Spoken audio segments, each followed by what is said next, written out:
So today I'm going to show you how to start the shading process of our grid drawing now that we have all of the outlines laid out. You're going to want to have a regular pencil to work with today, as well as an eraser. You'll also want a mechanical pencil if you have one. These are great to use for the really small, tiny details. And another great tool to have is just a couple of Q-tips. These are great for blending and smoothing areas of your shading if you have really smooth values that you need to get. Another thing you want to have is to keep a blank piece of paper, scrap paper, underneath your hand while you're working. I usually cover my entire drawing except for the small area that I'm working on at a time. That's going to help prevent me from smudging or smearing any of my drawing. It's also a good idea to keep your value scale handy as you're working. And having your picture in black and white with that value scale, you can use that to really easily compare how dark the values are in your picture, and that's going to help you gauge how much pencil pressure you need to be applying to build up and match those values. Your ultimate goal is to match the value in the resource picture and recreate that as closely and accurately as you can in your drawing. So to start shading my drawing, I'm going to again work from the top of my image down to the bottom, and I'm going to pay really close attention to not only matching the value that I see in my resource picture, but also trying to match the textures. So using different types of mark making and shading techniques, I can capture different textures like fuzziness or smooth leather or rough textures or glossy textures. Those are going to be really important. Another really important thing that I wanted to show you is you may have some areas like this where there's some very small stitching in your shoes. That can be really tricky because you need for the stitches to be really light. So you have to shade around each stitch individually, which can ultimately end up being very, very time consuming to create that. But I have a quick tip that I can share with you that's going to help you speed up that process a little bit. This is a very cool trick that I learned online, and I've used it many times in my drawings.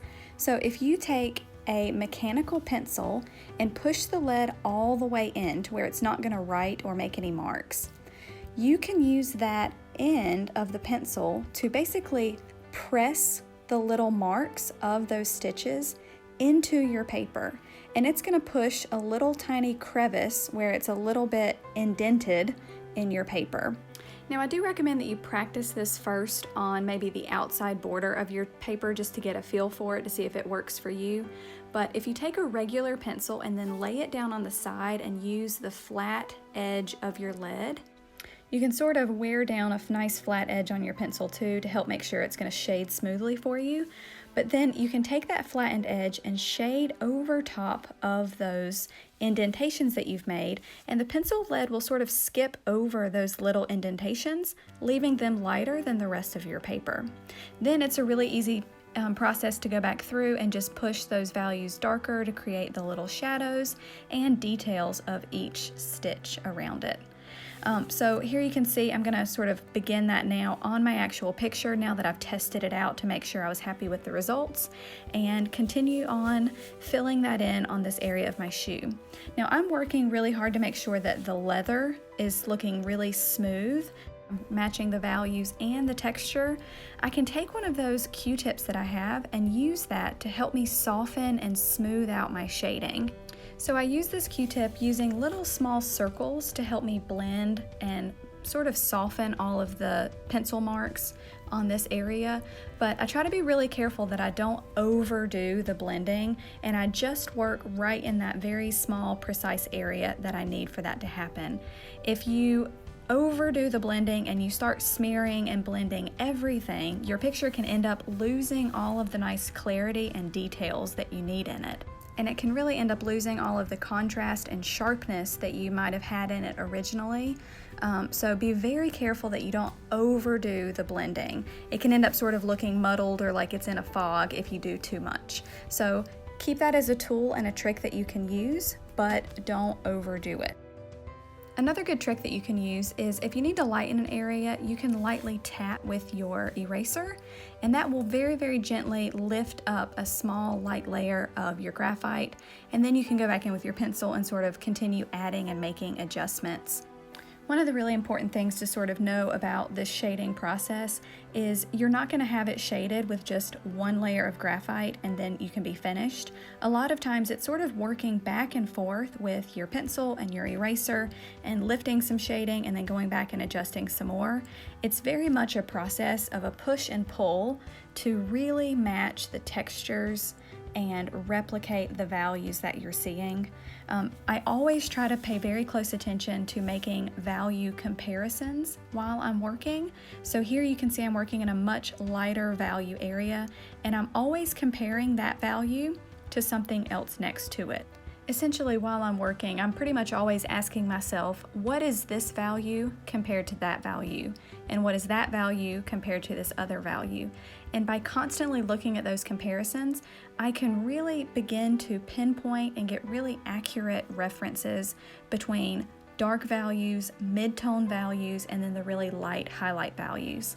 So that can be very helpful to sort of ask yourself, what is this value compared to the value next to it? And that's usually a good place to start. Another thing that you can think about too is depending on the textures that you're working with, you can use different types of mark making to try to replicate those textures. So you can use that little tiny circle shading technique. That's the one I use probably the most. That's great for replicating really smooth blended values. Or if you sort of vary your pencil pressure with it, you can build up different textures to create things like soft fuzzy textures. You can use sort of stippled marks or dotted sort of speckled pencil marks to help create the textures like sort of on that rougher leather of my shoes. Lots of different types of mark making, and just sort of intuitively try to replicate those textures. You can always practice them on a scrap sheet of paper if you're not sure if it's going to work, and you can always lighten and lift up some of that value as well. Now, as I'm working, you may notice that I'm really not having to erase those grid lines, because as I build up the values, I don't really need to erase them because they sort of disappear naturally. But if you do need to lighten and erase lines as you go, don't wipe those eraser shavings off with your finger, because that's going to smear and smudge your drawing. Instead, blow those off with your breath to get them off of your paper and sort of get them out of your way without brushing them, because you're going to physically smudge and smear your drawing. Now, as you're working on your own picture, don't go through and erase all of your grid lines at one time. Leave them there, because sometimes those can help you guide your shading to help you map out where different values might be. And really only erase the grid lines if they're still visible when you're shading, and then they shouldn't be there. That's when you should erase them, but just only as you're working in that small area. Now, the last thing that I want you to think about while you're working is start to identify the 6 states of value, if you can, in your picture.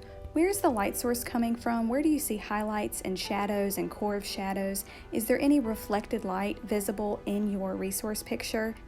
These things can be what helps make your drawing appear photorealistic. And it's really just about taking the time to really slow down and observe all of those tiny, minute details. So just to review, you want to make sure you focus on matching the values. Don't be afraid to push the dark values if they're truly that dark in your resource picture. Match the textures as well, and look for those 6 states of values as you're working. These things all come together, all of those elements of art, to help make your drawing really successful.